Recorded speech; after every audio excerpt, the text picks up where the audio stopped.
Nice to be back, by the way. I'm glad you're back. Thanks, mate. Appreciate that. It's nice to have someone next to me on camera. Do you want us to leave?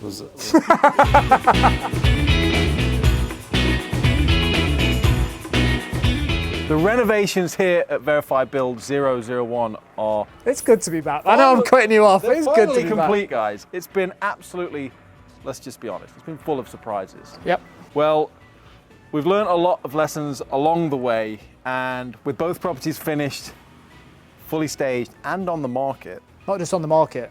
I've been told not to say this in case I jinx it, but this one right now is sold subject to contract, so I'm super happy about that.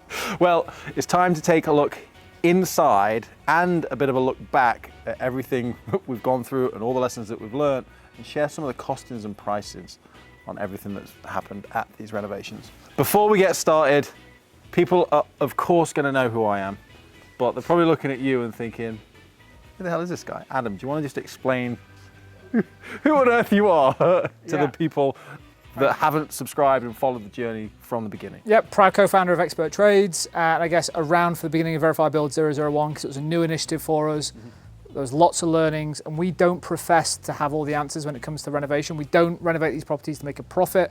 Having said that, we're desperately not trying to make a loss, but we do this more about the content. We've got an amazing community of trades that we work with, and I guess as part of watching this, you guys that have been on this journey, we actually rely on our trades to counsel us and give us the advice on what we need to do and how we need to stage it, and there's been lots of learnings through that. But I kind of like helped get it started. It got really tough, and then handed it over to H and said, finish that, would you, mate? And finish it we did. Why don't we start on the outside in this glorious weather? Mate, I don't know why I'm wearing this jacket. It's offensively hot right now. If we can do the outside, let's do it quick. Let's make it quick. Let's get straight into it. Well, before we get started on what we did outside, Yep. do you want to explain how we got these properties in the first place? Yeah, good shout. So I think what we look for when it comes to properties across the Verify Builds, and at the point of recording this, we've already secured Verify Build 002. We try and find something that is in need of like a complete reno. So we're not just going to like the market and trying to tart up a room, a bathroom or a kitchen. We want something that is like a full renovation project. And we tend to find like distressed properties like that at auction houses. So we scouring auctions all the time, found this place. It was absolutely perfect canvas for what we wanted to do. And then came to do a viewing, and unusually the viewing was actually being delivered by the person that owned the property still. And having a conversation with him, we wanted to move quick. We were really sort of like bullish on the Verify Build, wanted to get to work on it.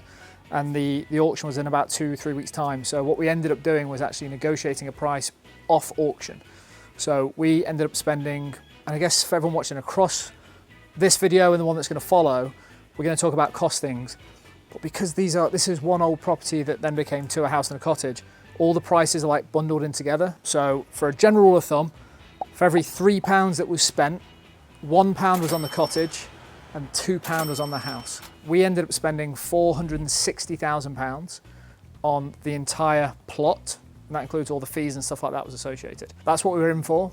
We built a budget, we built a plan, and then as Mike Tyson said, everyone's got a plan until they get punched in the face. And we got punched in the face the first day on site. There was a few big issues that became immediately apparent early on. Can you just explain how you came to the property once we finally got the keys and discovered the impending problem that was going to cost a pretty penny? Yeah, so we walked straight into a 20k issue actually. And there's only a certain amount of things that you can check. So there's like important things that we wanted to know. It's by a stream, like, okay, what's the impact on the property? How do we defend against that? So we kind of looked at the red flags, went through the property, the heating, the electrics, all the stuff that's like standard. And then we went away, made a bid, got the property, and then started work. And then within, literally, it was actually the first day on site. Went in, did a bit of a deep dive on the property to make sure we ticked all the boxes and stuck our head up into the loft hatches. And when you look inside, it was just an absolute state. It was completely unsafe, it was rotting.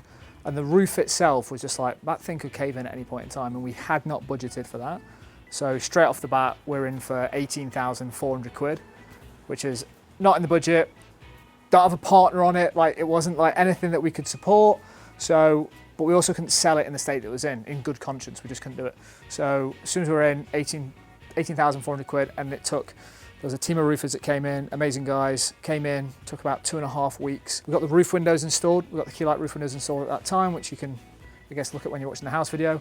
But that was a big shock to the system for us, to be honest with you. Sticking to the outside, because again, what was here was quite literally a forest, right? Well, we were here, remember? Yeah, there was a piece of content where I was stood over there. This was massively overgrown. Yeah. There was steps, sort of. There was just all sorts of stuff, trees and everything like that, all just overgrown. There was a lot of work done outside to clear this area. There was also a lot of initial kind of foundational works to get like gas mains, water and electrics split between these two properties. Can you just explain a little bit about that whole process and how much it kind of cost to get all of this? I guess one of the things to consider is we refer to this as like the house and the cottage, but it used to just be one big old property. So the previous owners split it and then lived on one side and then rented out the other. And that resulted in there only being like one set of mains into the property. So like your electricity bill, your heating bill. So we needed to split these out basically. One of the first things we had to do was, I guess, work out what to do with the garden because it was an absolute state. We went for this like two-tiered approach, which is grass at the back, paving down here. But once we decided to do that, we started moving the rubble. We then dug out a trench,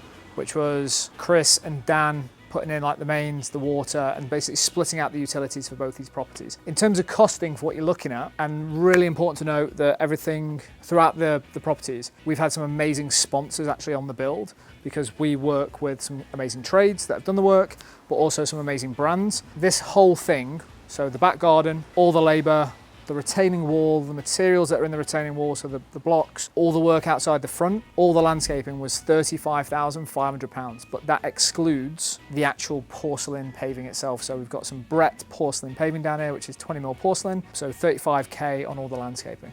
Yeah, just on the numbers, we'll show that on the screen. We'll try and do the maths, try and be as accurate as possible or as close as can be. Yep. Separate it between the two properties because I know a lot of prices were kind of bundled, like the roof is obviously the whole building. We'll show that on the screen. We'll try and separate it out. In regards to materials provided by sponsors, when it comes to things like that, the best thing that anyone can do really is just go online and have a look at sort of some general pricing.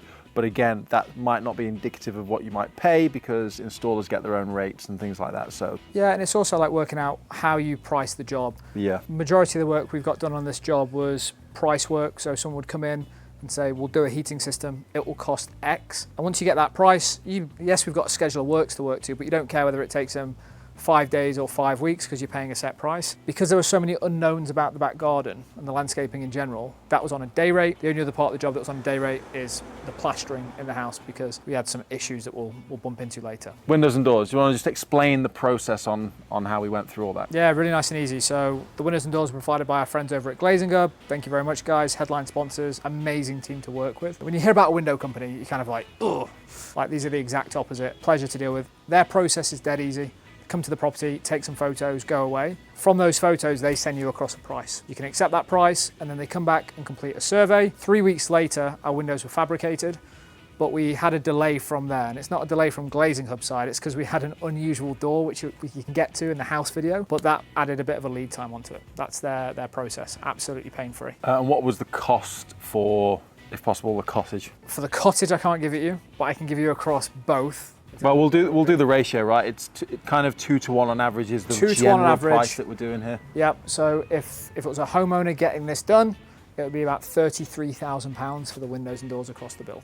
Wow, but knowing Glazing Hub, and I've spoken to them before because we were here when we did the survey, that feels like a lot, but again, we've not gone for standard plain white doors. We've not gone standard anything. Firstly, we've gone for agate grey, Georgian bars, flush casement. Like we've gone for beautiful looking windows. Interestingly about the windows, we actually had to make a case for these windows because planning was, no, these are not a fit. These are not in keeping within the area. And the way that we had to navigate that was we literally walked the street and took photos of every property. And because if you remember, there are old timber windows that were in here before, very in keeping, but not efficient. So we had to go and make a case to the windows and that was all fine, but we've gone for beautifully premium windows, but they are stunning. The amount of homeowners that have stopped us and said, really love what you've done in place, the windows look stunning. So I guess if you're just thinking about the cottage and using that ratio 2 to 1, this would cost £10,000 to £11,000. Shall we go inside? I'd love to before it rains. Now we're here in the cottage kitchen. Let's talk about price. Let's just get into the meat Straight and bone. into the numbers. Let's get into it. Let's get into it. You're not here to appreciate the beautiful Well, worktops. 100%. I guess something I didn't ask you outside was like, what was your opinion of the place when you finally saw it finished, staged? Because I know, yeah, it was I know weird. we were very impressed because we've followed this whole journey, and it's felt like a hell of a journey getting up to this final stage. And that was us being with it pretty much every day of the week. So for you, I know you've had a bit of time away from it. Yeah. How's it felt for you to see it in all of its glory? I thought it would be like one of these projects where you see gradual progression all the time. You're like, oh, it's getting there, it's getting there. So did we. But it wasn't. There's actually learnings around content in Yeah. terms of how we shoot content for the next build. But I thought it'd be one of these things where it's like, oh, it's getting there, great. But it was just kind of like, internally it was called the money pit, because there were just constant things that just happened that we needed. And again, as I keep banging on about this video and probably the next one, we spend so much time trying to find the right trade that when they advise us on actually best practice is to do this, we just trust them. But it all added up in terms of costs. There was never like this gradual progression. I just remember coming here one day and we were probably 90% of the way there. And I was like, oh my word, wow. Like all the progression just seemed to happen in the last 10%. And then when I came in, it was staged. I actually came before it was staged. I was like, oh, looks great. And then it being a staged property just brings it to life. Like it looks absolutely stunning. I guess super proud and relieved. You actually raised a really interesting point there, not to sort of jump ahead to the staging yet, but I think that feeling of like seeing the property finished but just a shell, like paint on the walls, everything like that, and then seeing it staged with the furniture in, that is the exact feeling that it gives people when they come in and see a staged property. It's the difference of going from a house to a home in my head. Yeah. Like, cool, it's a nice house, but when it's staged or it becomes a home, it's like, oh, I could live here, I could sit there and watch the TV, I could have my dinner here. It just, I guess, becomes less rational and more emotional once it's staged, because you can start to picture yourself. It feels real. Yeah, 100%. Speaking of real, Money. how much did it cost to feel real? Yeah, so the kitchen. So the kitchen, which includes, just to make sure we're being honest, doesn't include the tiles. They were provided from our friends over at Marquee Collections. Beautiful tiles, love the character of the tiles across both properties, to be honest. I think we just nailed the style that we've gone for, and that was not me, it was not him, it wasn't our team. It was Sarah. Helped with the staging, helped with the tile selection, helped with the floor selection, helped with the paint. So it doesn't include the tiles. So we're talking about the worktops, we're talking about the cabinets, the handles, and the built-in appliances. This kitchen was £5,800. I find it interesting, because every time I say a number, your reaction's interesting. And I mean this in the nicest sense of the word. It's like, how does the everyday man feel about that number? Like with the windows, you're like, ooh, because it's a big number. Yeah. Like 10, 11 grand, 12 grand for this. And it's interesting for me to see, now I'm playing it back, so you don't know all these numbers, do you? No, I don't know these numbers, that's why I'm asking. It's interesting, yeah, cool. Yeah, so the price for this kitchen, I guess the reason why I'm like, oh yeah, that's not bad, is because I actually think this kitchen looks amazing. Oh, 100%. And I don't know if that's more of a testament to how... It's the design and it's the craftsmanship. Like I've seen the guys, how, and there's little things when you think about like installation of the kitchen, the cabinets go in and bits like that, but the stuff that stands out is the stuff that you know you're going to be using, and it's got a big surface area. So they went to work on the worktops and just brought them to life. Couldn't tell you exactly what they did. I believe it sanded it, stained it, but it just looks stunning. So it kind of comes down to that craftsmanship. So kitchen, weirdly in my head, Good value. Felt really good Thumbs value. up from Yeah, Harry. thumbs up from Harry, seal of approval. Before we move in to sort of the living space, there's a storage boot room just behind us. In there is the boiler. We have the Baxi combi boiler. Friends over at Baxi, thank you very much for supporting us on the Verified build. What we don't have in there is a toilet. Now that was originally going to be a downstairs WC. Yep. In the end, it's a boot room. Do you want to explain why that's the case? Well, yeah, the headlines for me is if I was selling the property, it was more around, you've got more space, you've got all these positives, but you held me honest. You were like, we had a poop issue. Yeah. Explain the poop issue. So people, if they watched the journey, will know that we had to, or were looking to get a macerator, so it would power the poop. But that's as best I can describe it. But simply put, where it would have been to where the soil stack is, that's a hell of a distance. And again, from distance and elevation. you can pump up and then it can travel down with gravity, but what you can't do is pump it far and then get it up. So I had a phone call and it was like, well, here's the option. Actually, it wasn't even like, here's the option. It's, I know you've paid for this thing and you've got it on site, because I wanted to get it in there. I was like, I need a toilet in there. It makes sense. And again, this comes down to seeking counsel from a professional trade, because if I involved him in that decision-making process, he would have said, no, right, you are straining that system and it could fail. And then it's kind of like, well, we want to do a good job, so let's not put it in, because it could fail. So then we just converted it into a boot room, which means I've got a macerator for sale if anybody wants one. So then again, just on the note of the boiler then, which is there, full heating system in this property and in the house as well. Yep. Tell me about that, tell me the costs. What was here before? I believe it was just another old system, right? Wet system, ripped it all out, brand new heating system, soup to nuts. Old, wet, inefficient system. And I think when we think about renovating the property, if you were doing it for yourself, there might be some things that you can say it's a nice to have versus it's a need to have. Everyone would agree the electrics in this place were shot and it needed a new heating system. So we ripped the old boiler out, got a new backseat combi in here. In the house, we have a heat only with a mega flow cylinder. So the job to be done there is firstly rip out the old system. All needed to be plumbed in, floorboards up, joists knocked out, pipe work ran through. And in terms of cost, bear with caller. And just to speak actually, while you pull up a number, the unsung hero when it comes to pipe work, shout out to a sponsor of the build, Talon Clips, who provide all the clips, the snap it kits on the radiators that you'll see, but all the stuff behind the scenes that gets covered up and plastered, that helps identify pipe work, hold it in place, they help support it. And that's actually, again, one of those things that you never see, but is a cost to the engineer, to put all the pipe work in, fix it in place. There's all these little costs like we were saying before. It all adds up. In terms of price, again, I have to caveat it because across the system, we have had some amazing sponsorship from our friends over at Baxi and 80. So the actual heating, the boiler, the combi boiler, as well as the 80 filters are not included in the price. So what we're talking about when we talk about the price is the radiators, the materials, as well as all the labor. It's £4,300 for the cottage. So that's like the cost of the labor, basically, to fit all that stuff. Mm-hmm. But so that we're not kind of leaving the viewers questioning about how much it costs for that boiler. And I know prices will vary based on the engineer and where you are in the country and everything like that. But what was the rough price if we were to include the materials in that? Homeowners can go and find prices online pretty easily.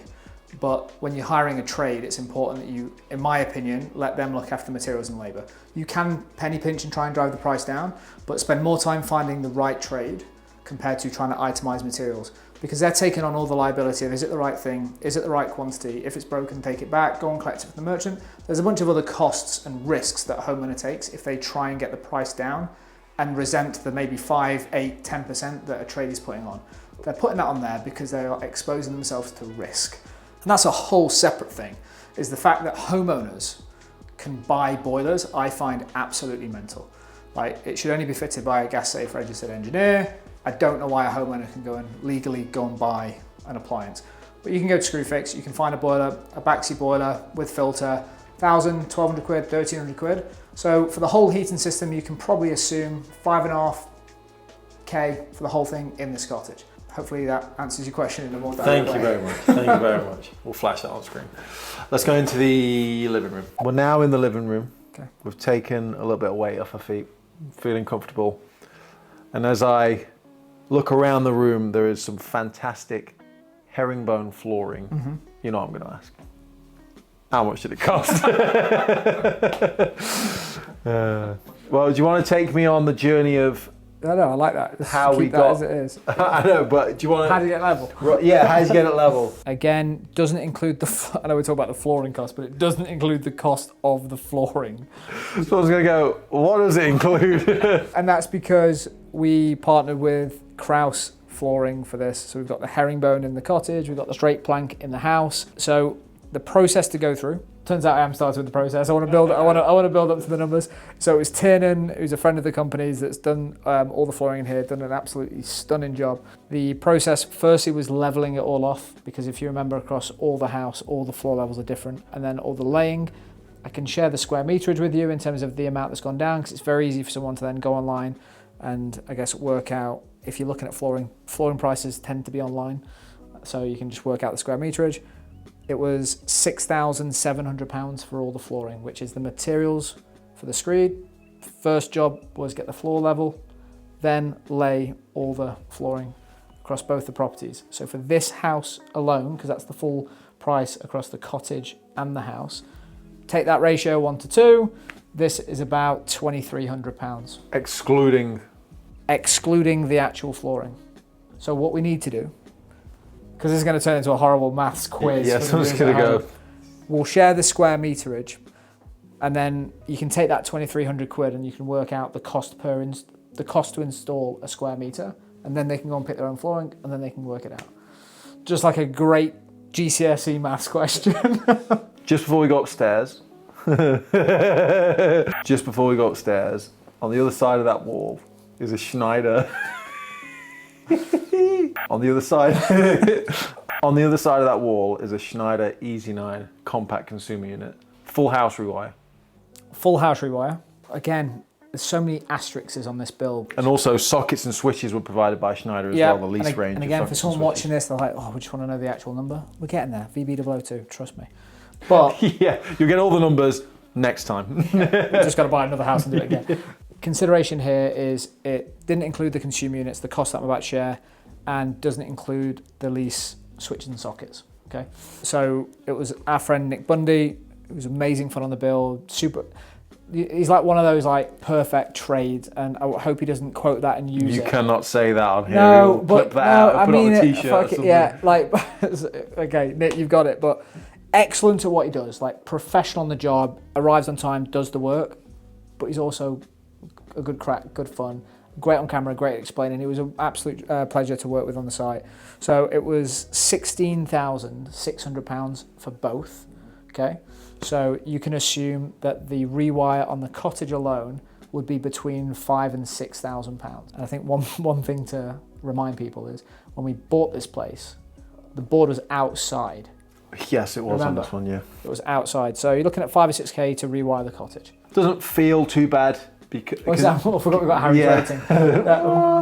You know, do we have a rough number for what all the accessories in the board could add on? I'm going to say 1,500 quid to £2,000. And hold me accountable in the comments, but that's about right for what's in the property. Again, people can look online and get some sort of pricing, but again, that's not indicative. Well, just in terms of that process as well, because we've just gone through it with VB002, which, did I mention we're doing another build? Don't forget to subscribe. When the spark goes through the property, is they are recommending, we'd say, a socket there, switches there. So they kind of build that up for you, and you can scope up and scope down. And then with sockets themselves, like we've gone for the white finish list range, but we can, and I really want them for the next one, we can go for like the nice satin chrome finish and bits like that. So there's a few different options in terms of budgets. That's why it's hard, unless we give you the pounds and pence, which we will do next time, of what that product would have cost. It's hard to give you an estimate right now, because you can say, oh, let's go for a higher range, or let's go for a more premium, less premium product. Fantastic. Let's go upstairs. Let's go. So we're in the very spacious bathroom. Nice. I'm a big person, it makes it look small. I'm average. Marquee tiles again on the wall here, also on the floor. So any price, because I know that's where you're taking me here, doesn't include the tile price. Using a good selection of tiles can really just enhance a place, just on tiling alone. I think you need to pick the right product and then have it professionally installed, because tiling can look terrible.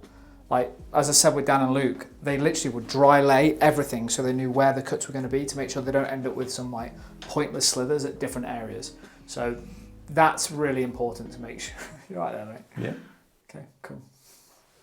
I don't think I finished my point then, but you're in the shower. I know. Yeah, and then just when you think about the space where this was before, bathtub at the end, slanted ceiling, there was a shower head in there. Yeah. I'd be pulling this like exactly. Because I can only just stand here now, and that's not in a bathtub. Originally it was going to be like bathtub and then put a shower on there. Not possible, so pull that out, put the shower in. Did we hit the price of the bathroom? We haven't hit the price of the bathroom yet. £6,600, excluding the tiles. So for the furniture, the shower screen, everything in here is 6,600. How does that rate on Harry's system? Interesting, because when you consider what we got in the kitchen, I mean, admittedly the kitchen was less and technically isn't finished just off that budget. You're getting pretty much the whole thing here for the 6, aren't you? Yeah, in the middle, but you're not including the tiles there, are you? Not including the tiles. What's a rough guesstimate on the price of tiles? I know obviously it depends on what tiles you're getting, determines the price. £25 a square metre, I'm ballparking there. But you've also got the cost of insulation there. So now that I've got you in the bedroom, Let's talk numbers. let's talk more numbers. How much is it going to cost me for decorating a property like this? Interesting to know how it ranks on the Harry scale across both properties, and this is excluding the paint, and paint is expensive. So we use lick paint, and I'm not saying lick paint is expensive for context, like there's different grades of paint. Lick is a really high quality paint, amazing sponsor of the channel. You can go and price them up. I believe they're now available in Screwfix. But for the labour across the cottage and the house was 10.8.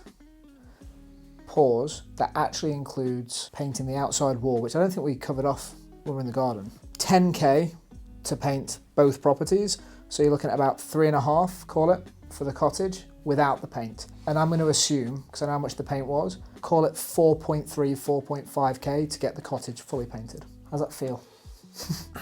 It feels a lot, but again, maybe it's because I'm just, you know, unfairly so thinking, wow, it's just a bit of painting and decorating, right? But knowing... But you've seen the process, it's not just a bit of paint and decorating. Having the privilege of knowing just exactly what goes into all of like that. most of the time was on the prep. Yeah, and I guess that is probably another key takeaway as well, is this is probably got a bit more character than what might be typical for other people's houses. Like if you've got pretty just bog standard, newer build, plain walls, no cutting in, very basic stuff. You're not dealing with timber beams on a landing. Like I saw the guys crafting around that to bring it to life. It was stunning. So that's the P&D. That's not too bad on the Harry scale then. Okay, nice. The final thing is carpet. So from the bottom of the stairs all the way to the top of the house. That was £5,300 across both properties. So you're looking at about £1,600 to £1,800 for this cottage. And we've gone for... That's materials and insulation. Yep, so that's underlay, carpet and insulation for about £1,800, call it. That feels like good value. Is that positive? Because it feels good value because I actually think the carpet feels pretty good underfoot it's good as quality. well. It's a nice quality carpet. It's not like a... It's one of those things though where we probably could have got it down to £1,200 and we probably could have gone as high as 3.5, 4k. Like there's different grades of quality and everything. Yeah, like it's not an Uber shag kind of rug. No, exactly. But it feels good. Trying to hold the Uber shag. Yeah. But it still feels good underfoot. Feels good.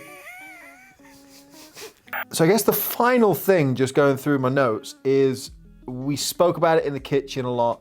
Staging. We've not talked about the costing of the staging. We're of course perched on this fine bed. She did actually recommend that we don't get onto the beds. Yeah. So in terms of staging cost, feel the need to put an asterisk on this because we've got a partnership over with Stage Spaces. I know this is Verified Build 001, but people don't know that we actually did a Verified Build 000, which was no content, and we were just trying to work out, can we get our community together, can we project manage a build? And Sarah helped us on that, and it was an amazing project. She added so much value.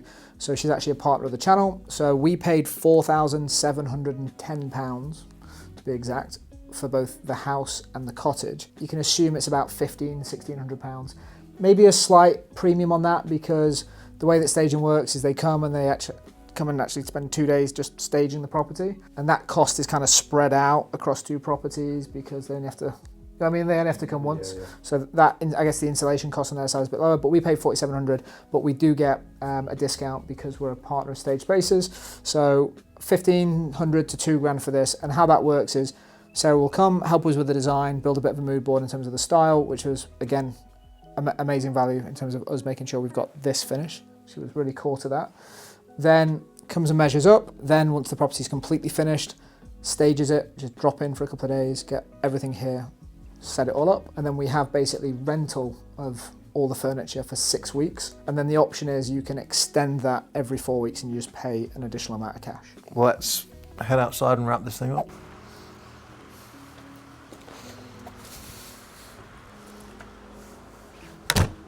Happy with that? So as we draw this video to a close, I think it's important to let the viewers know the full facts and figures, how much it cost, okay, how much it's sold for, subject to contract, Yep. and whether we're going to get a job at McDonald's tomorrow. Well, you might, but that's a separate conversation we need to have. No, in terms of the property, so again, sort of 460 all in on the build. So again, splitting that 1-to-2 ratio, doing that the same with the materials. We're basically into this property for 270 and change, £270,000 and change. And how much has it been sold for? It's been sold for 315,000. Total profit? 45. Would you do it again? Again, we don't do it for the profit. The benefit of making a profit is it allows us to reinvest in the content, in the team, and the platform growth. I think if you look at it objectively, if we were property developers and renovators, that's pretty tidy, to be honest, as a profit. I'm happy with that. If I was just doing this as a standalone project, again, you always have to think about it as like a percentage of return. You put 270 in, got 45 back out. It's an effective way to turn your capital over. So I think one thing that we have to do is like measure ourselves as if we were a renovation company. Again, we're not there to make profit on the P&L, but it's a good signal that we've made a good job. Put 270 in, 315 out, sold within 4 weeks, shows we've got a really good finish. And again, we need to be able to at least break even or turn a profit on these to be able to keep doing these and scale the channel. So really happy with this. But again, we've got so much money tied up on the other side of this. And interestingly, while we're here, we've got this sold board here. When we came to this property, and guys, I'm going to be like on the spot, but there was no other properties for sale in this village within like a mile and a half when we were doing this work. And within 2 days of getting this live, and you guys can just turn around, directly opposite, there's a for sale, like directly opposite, and then up the street. So within 50 meters of this front door, there's this property and 3 other properties for sale. And the reason I'm highlighting that is, I guess it's a challenge and an opportunity, is when you're one of the only places for sale, Marchington is like a sought after village. So it's really hard to get a comp, which is a comparable. Like, how much is that worth? What do I get for my money in Marchington with all these other things? So it actually creates supply and demand at its basics. There's more supply in Marchington now than I've ever seen. So buyers have more choice, which was definitely a concern for us when getting these on the market. If you want to find out all the numbers and how that stacks up in the house, make sure you subscribe and stay tuned for the next video.